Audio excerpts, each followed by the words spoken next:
The core narrative of the Genesis account of Abram, Sarah, and their descendants is fundamentally about how individuals encounter and form a personal relationship with God. That is what the authors of Genesis is describing through weaving together the different stories and traditions that were passed down to them. Now, scholars may still debate over who put this account together and how, and about how much historical basis there may or may not be in the specifics of its narrative. But its core is simply that. People in the past have come to relate to God personally, real people like us whose faith and experience we inherit and learn from, and there is a general pattern to what they go through. That last part is important because that is how we today can continue in their path, by following that pattern. In that narrative, Abraham, Sarah, and their children gradually learn to relate to God. They learn over the years who it is that is speaking to them.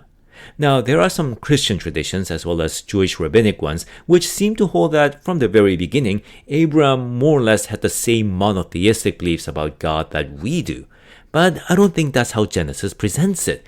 There's a specific point, a turning point, if you will, when everything Abraham experienced seemed to come together so that he comes to realize just who has been speaking to him. So let's explore what led to that point in his life in this episode of What Do You Mean God Speaks?, where we explore important ideas, insights, and stories in Christianity for the skeptics who want to understand religion, to the Christians who have questions about their own beliefs, and everyone in between. I am Paul Sung-ho-jung, and this is our 4th episode of the 3rd season, How Abram Learned Who is Speaking to Him. There is a kind of uncertainty whenever we hear God speak to us. And by that, I mean much more than just simply that we don't know if we really are hearing from God rather than imagining the whole thing like some crazy religious person. Again, remember that in Christianity, all of reality is God speaking. And so everything that happens around us is what God is speaking forth. And that in turn means that whenever you are presented with truth, anything that's really true, you are hearing God speak. Those two are the same thing. But how do we know if something we are presented with really is true, and not just true, but wholly true with no distortion or deception? Notice that I don't say perfectly true, because as we found in the 2nd season, we can only learn the truth that we are ready to learn. So the truth that we learn now will likely be incomplete. But is the truth that we are being presented with the best truth that we can learn now? And that's hard to know. And that's the basis of our uncertainty. To ask, am I really hearing from God, is the same thing as asking, is the truth that I'm being presented with really true? And this question becomes especially urgent for us when it's truths about where we are in life and where we need to go and what will happen to us if we do so. After all, such truths guide and shape our lives. This returns us to the Genesis story of Abram and Sarai. The truth that they were presented with, what God was speaking to them, was that they must leave their homeland and their relatives and go forth toward a new land, and that this journey will bring blessing not only to them, but all the peoples of the world. But is that true? And if true, how strong of a truth is it? That last bit probably was an odd question, so let me explain. So say you are particularly moved by something so that it changes your life goals and trajectory. So for example, you are inspired by figures like Martin Luther King Jr. or Mahatma Gandhi to join a non-violent resistance movement against some injustice or tyranny in your country. Or maybe you've decided to quit your multi-million-dollar job to help start a business that you think will change the world, like building efficient electric cars. In each case, you were, in an important sense, presented with a kind of truth about what will make your life meaningful or make a difference in the world that you live in. But is it really true? How confident are you about this truth? Or put it in a different way, just how much can your truth withstand? So again, say your nonviolent resistance movement organizes a protest, but it is put down violently and the protest evolves into a riot, resulting in deaths and wide-scale destruction. Now, how convinced are you of your truth? Can your society really change? And is nonviolent resistance the way to do it? Or is it that you have just been deluding yourself? Or again, say the business that you started is floundering because this is back in the early 2000s and people just aren't interested in electric cars. Now, obviously, you should have done your market research, but there is an even more critical question before you. Maybe you shouldn't even have started. Maybe your ideas were just delusions. There is an uncertainty in chasing after a truth that is truly meaningful to you. That is what it means to say that there is an uncertainty in hearing God speak into our lives. At least that's one important aspect of it.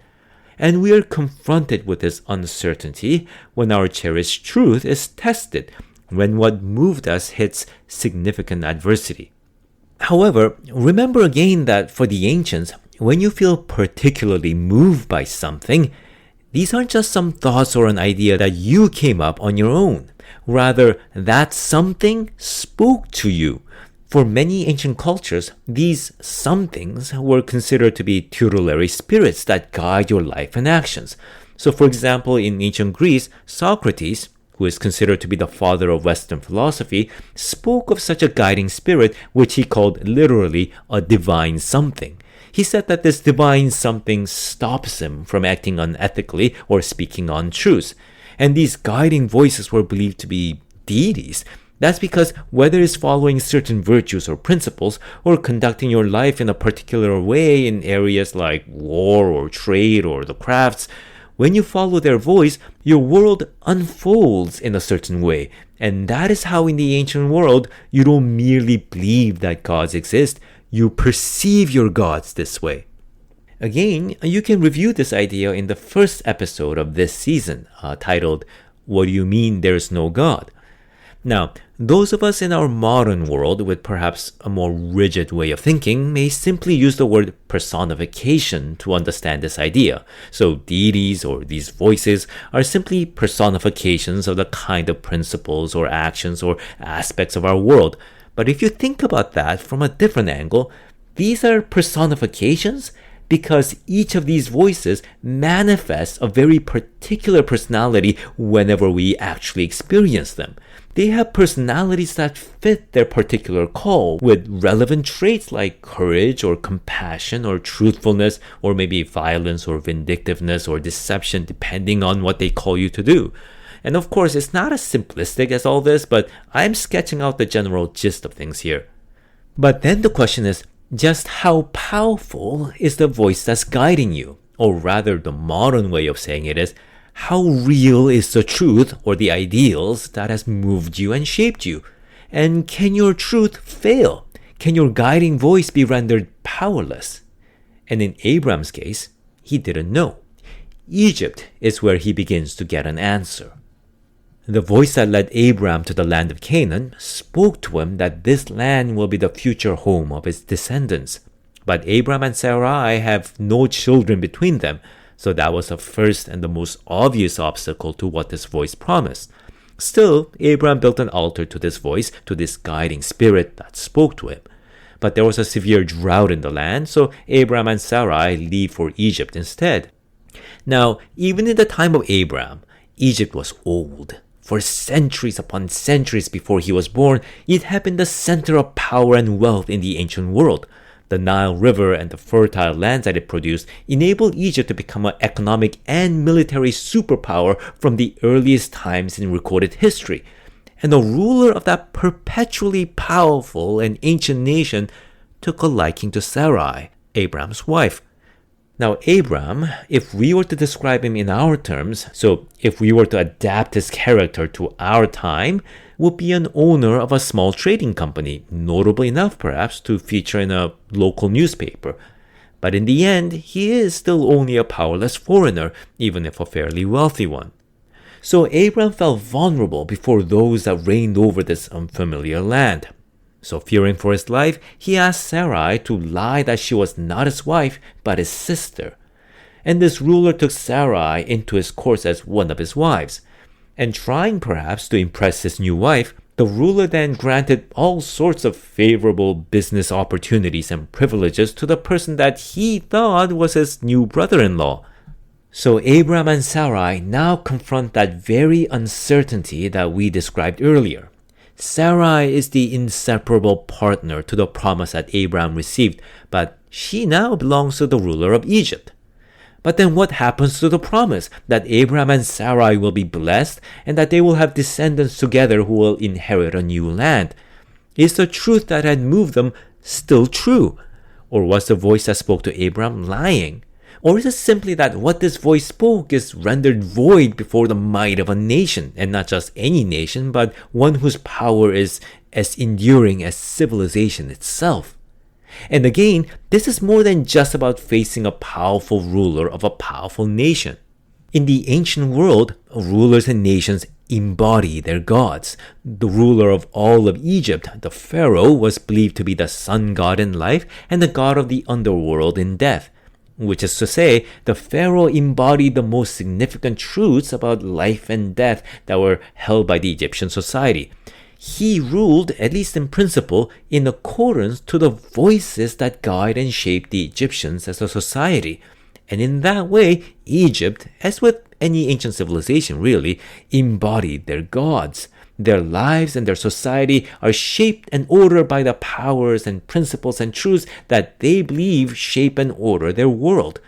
And in the midst of that powerful nation embodying their great and ancient gods, the Genesis narrative had placed a small foreign family guided by an unknown voice that had presented them with seemingly a modest truth about the legacy that they will leave in the world, their descendants, and the land that they will live. And the truth of what is spoke is now threatened. What can such a voice guiding that single family do before Egypt and its ruler and the powerful voices that had guided them for millennia? Then something happens. A serious illness begins to spread among the ruler's entire household. He investigates what is causing it, why his gods are unfolding his world in this way, bringing about this calamity.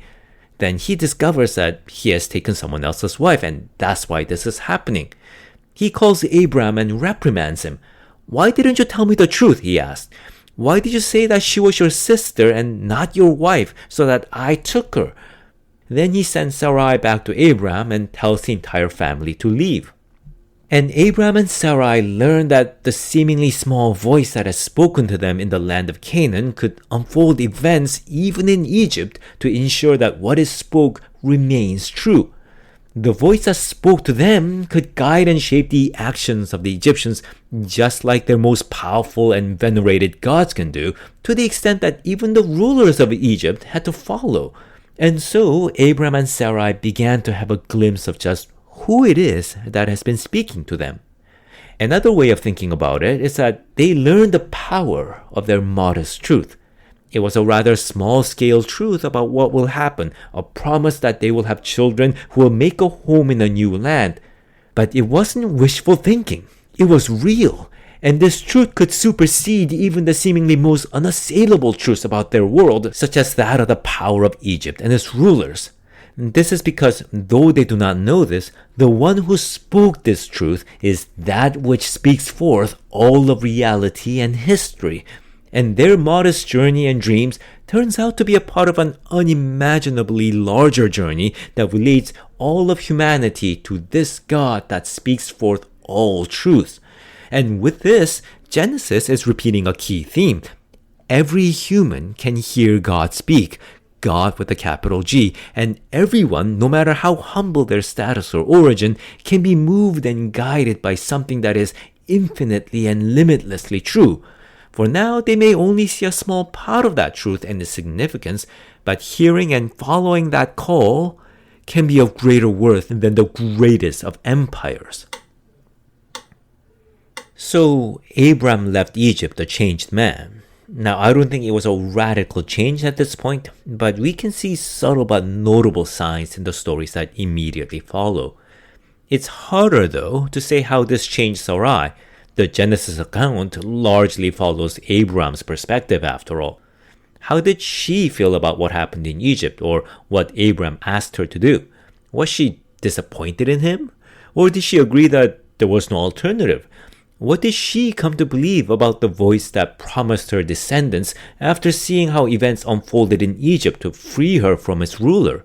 We don't quite know, but I think we can catch a closer glimpse into her perspective and her conscious role in this journey in the later narratives that involve another woman who will enter into their lives, Hagar. But we will have to wait until the next episode for that. For this episode, we will be following Abram. After leaving Egypt, Abram immediately returns to where he first built an altar to the voice that spoke to him. There, Genesis reports that Abram again called upon the name of the Lord, which is the biblical phrase for praying. And so Abram once again seeks the voice that spoke to him in this land and had unfolded a series of events in Egypt that had brought him and his wife back here. Now, during his stay in Egypt, partly because of his deception regarding his wife and partly because of seeming happenstance, things worked out favorably for Abram, at least economically speaking. His flocks of livestock multiplied and his wealth increased greatly. And not just his. You may remember that when Abram left his home and relatives, his nephew Lot had followed him. Now his nephew had his own possessions, his own business, if you will, and they were getting in each other's way at this point. Both had a large flock of livestock, and the land they stayed in couldn't support both of them. And here's where Abram showed the signs of change from what happened in his time in Egypt. He is less pressured and more confident and generous. First, he lets Lot strike out on his own. This alone is a significant thing because, again, Abram and Sarai have no children. And if you don't have children in the ancient world, you have no heirs. And that means you have no legacy. Lot was the closest thing to a son that Abram has. And in that sense, Lot is his insurance in case Abram and Sarai remain childless. Yet Abram lets Lot go his way. Then Abram has Lot choose where he wants to settle. Lot gets the first pick, and Abram will take whatever remains. The voice that spoke to Abram promised him descendants and a homeland. Abram and Sarai saw firsthand the truth of this promise, that things will unfold in the way that this voice spoke, bringing forth events that befall and move even the rulers of Egypt. They've learned that there is something real to this promise. So Abram can afford to be generous. He can afford to let Lot go and let him take the land of his choice. The voice that guides Abram is able to bless him regardless. The one that speaks to him is not just some stray thought or a powerless spirit. So Abram lets Lot leave. Then God speaks to Abram again, promising that he will have descendants, so many of them in fact that it will be like counting the dust of the earth. As for Lot, he chose a land that seemed to offer him the greatest opportunity, the rich plains of the Jordan River near the city of Sodom. Yes, that's the city that gets destroyed later. There has been many speculations on the identity of Sodom and its sister city Gomorrah. Traditionally, the salty waste around the Dead Sea were associated with Sodom, but whether the city really was there, we can't say. It is quite possible that there was a city in that region which was destroyed by a natural disaster and so became the basis for the story of Sodom. The problem is, there were many towns and cities in the ancient Levant, and there could have been any number of natural disasters in the past. The Jordan River Plains sits near a major fault line, and an earthquake there could have unleashed a rain of burning tar upon the nearby towns.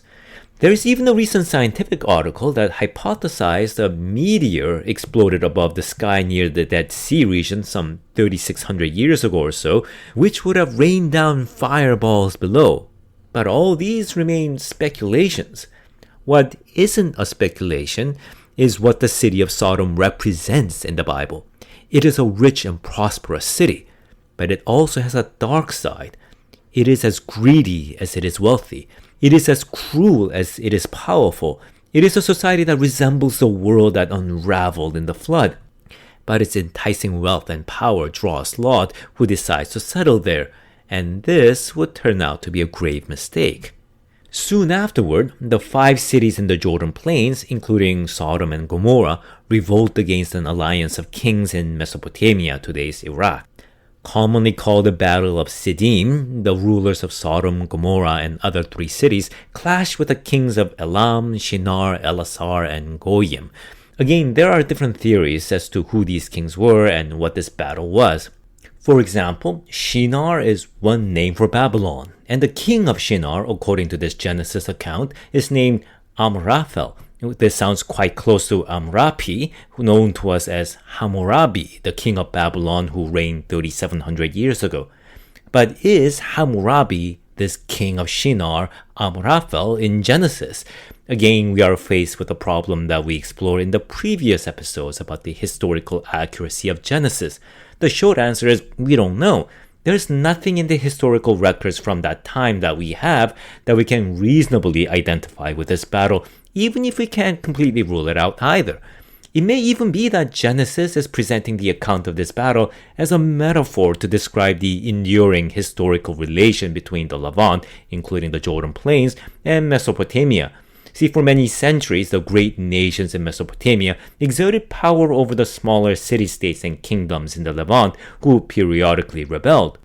That was how it was when Abram and Sarai lived, and that was how it was for their descendants too. That was a world in which the people of God had to build their lives. The significance of the story, however, is not the battle itself. The Mesopotamian kings predictably crushed the armies of the Jordan Plains, and their armies plundered the cities, taking many of the inhabitants of these cities as captives, including Lot and his family. Abram hears the news, and he calls upon some tribal leaders in the region that he had since befriended, and takes 318 trained warriors. I mentioned this because it's a curiously specific number. Anyway, his band of warriors and allies ambush the returning armies from multiple directions and routs them. And so Abram rescues his nephew Lot, along with the other captives, and recovers the wealth that was plundered from Sodom and the other cities. Again, whether this specific rescue happened in history is unknown. Again, it could be that Genesis is presenting this account of Abraham's battle as an extended metaphor to describe what happens in the lives of those who come to form a relationship with God, like Abraham does. They become more and more able to stand up to the powers of the world and make a difference. Either way, whether this battle is literal or metaphorical, Genesis is describing a man who has been changing because of his experience of what God has brought about in his life. Abram now faces the world and its powers in a different way. The man who feared the rulers of Egypt and gave up his wife now has the courage to strike out at the rulers of Mesopotamia. The voice that spoke and guided his life brought forth the events that rescued his wife from the ruling powers of Egypt. And now Abram, who has been hearing that voice and has been guided by that voice, is now able to bring together something that could rescue his nephew from the ruling powers of Mesopotamia. It is then that something I believe is pivotal happens to Abram. On his way back, he has a fateful encounter with a priest king named Melchizedek, and there he learns the name of the one who has been speaking to him. Melchizedek is a mysterious character. He suddenly appears in the story, and he never again appears afterward. He is referenced in one of the Psalms, and again in the letter to the Hebrews in the New Testament Bible, but not in the story itself. His name means either King of Righteousness or My King is Righteousness, and Genesis reports that he was a king of the city of Salem and the priest of God Most High, which in Hebrew is El Elyon. I'll explain why I'm mentioning the Hebrew wording pretty soon. When Abram brings the captives and the plunder back to Sodom, Melchizedek meets Abram with bread and wine. Then he says to Abram, "Blessed be Abram by God Most High, El Elyon, the creator of the heavens and the earth, and blessed be El Elyon who has delivered your enemies into your hands." Then Genesis simply says that Abram gives Melchizedek a tenth of all his possessions. There is no further explanation. Abram hears the words of this priest king he likely met for the first time, and then simply decides to give him a tenth of everything he has. But there is a meaning behind this short sentence. For the Jewish, Hebrew readers of Genesis, you give the priests of your faith a tenth of your wealth for the role they serve in your society. So for Abram to give a tenth of his wealth to Melchizedek means that Abram considers him to be his priest. That is to say, Abram recognized that Melchizedek is the priest of his God, the priest of the voice that has been speaking to him all this time. And I think this is a pivotal moment. Abram learns who was speaking to him. He learns that the one who spoke to him is El, the Creator. And here's why I think this. Before this point in the story, and for a while after, Genesis simply says that Yahweh spoke to Abram. Again, if you're wondering, in the English Bible, Yahweh is usually translated as the Lord, all capitalized, and sometimes as God, all capitalized. And Abram in turn calls upon the name of the Lord, which is a phrase that appears throughout Genesis, literally meaning call upon the name of Yahweh. In their conversations, Abram and Sarai also refer to God as the Lord, as Yahweh. But there's something very odd here. In the book of Exodus, which presents a narrative that is set centuries after the time of Abram, a man named Moses encounters a God of his ancestors, Abraham, Isaac, and Jacob, and God speaks to him and calls him to rescue his people from their slavery in Egypt. Then later, God says to Moses that his ancestors, including Abraham, did not know God by the name of Yahweh. God appeared to them by the name of God Almighty, which in Hebrew is El Shaddai. So what's going on? Again, scholars believe that the different names of God, such as Yahweh or Elohim or El, point to different religious threads or traditions that were being woven together into the books like Genesis and Exodus. There were those who called God Yahweh and those who called God Elohim and so on, and different groups all had their say.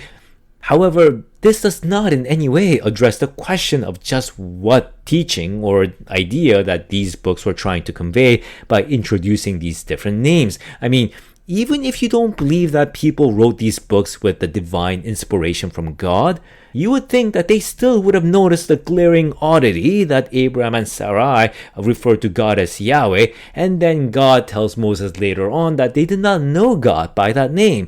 And it would be odd that they sort of shrugged and left that part in unless they thought that there was meaning to it. Well, one answer could be that God was saying to Moses that they did not know the real meaning of that name. So way back in the 7th episode of the first season, we went over how the personal name of God in the Bible, God with a capital G, means I am that I am, or I will be that I will be, or I cause to be what I cause to be. And this isn't really a name as much as an idea of the unbounded and infinite reality that brings forth everything that happens, but that is the name of God that is spoken to Moses in the book of Exodus, and the Hebrew wording points to the name Yahweh. So, it may be that Exodus is saying Abram and Sarai and their descendants until Moses did not know the meaning of the name of Yahweh. It could also very well be that since Genesis' account is adapted to the Hebrew readers who already call their God Yahweh and Elohim, Abram and Sarai refers to God by that name because that's the name that their descendants are familiar with.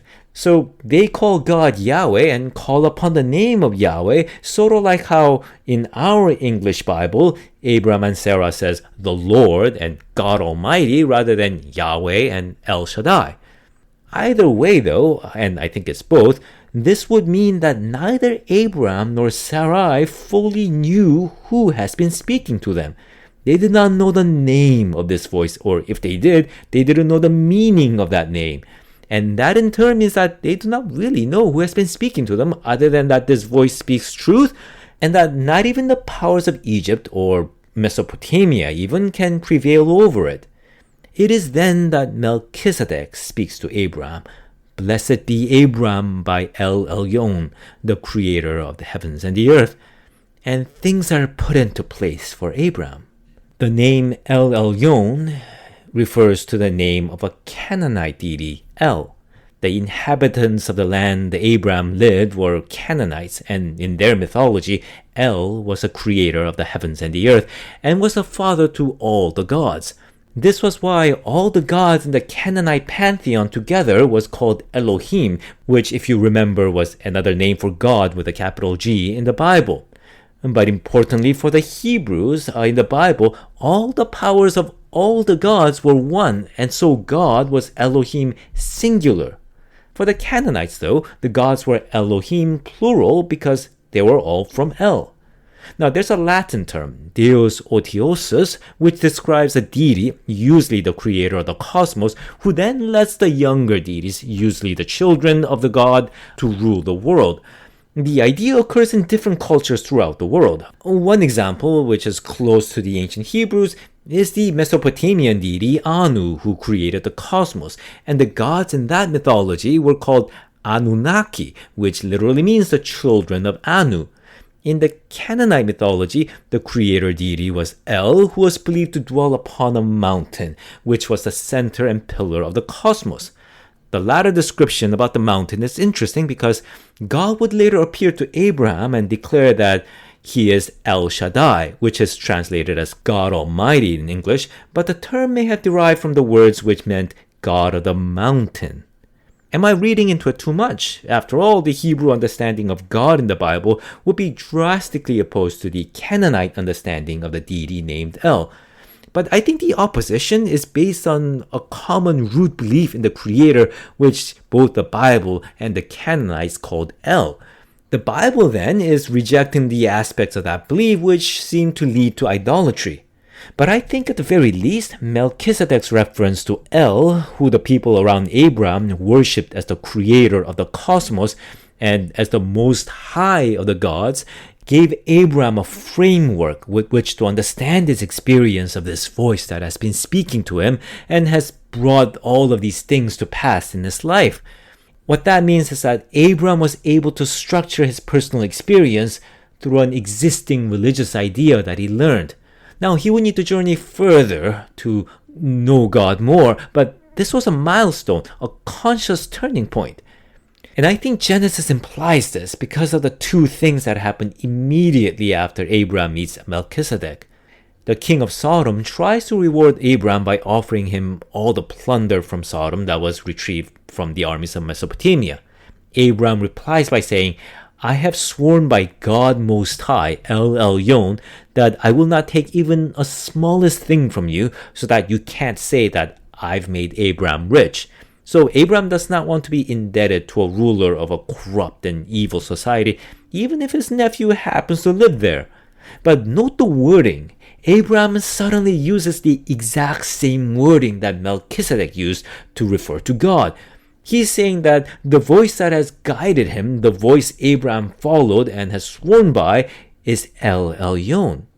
But there's something more that happens after this point, something else that makes me think that this event was pivotal for Abram. See, after this battle, the Lord appears to Abram in a vision and speaks to him. Don't be afraid.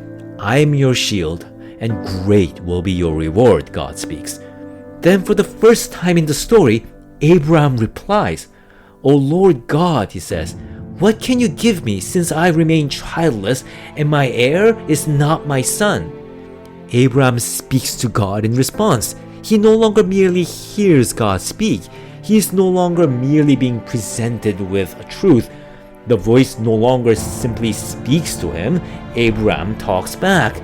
With everything that he has learned, he now feels comfortable enough to now address God and openly voice his fears and questions. Abram can now converse with God. And with this, Abram enters a personal relationship with God, a relationship God initiated when he first spoke to him. But now they can speak to each other like friends. And the story of Abram and God can now truly start. So please join me next time as we continue what happened as Abram and Sarai opens a new chapter in their relationship with God, which pulls in other characters like Hagar and her son Ishmael. And please support this series by following, subscribing, and sharing this series with others, and by rating it on your Apple Podcast platform and other platforms that will let you do so. You can also support this series at buymeacoffee.com. The link for that is in the episode description.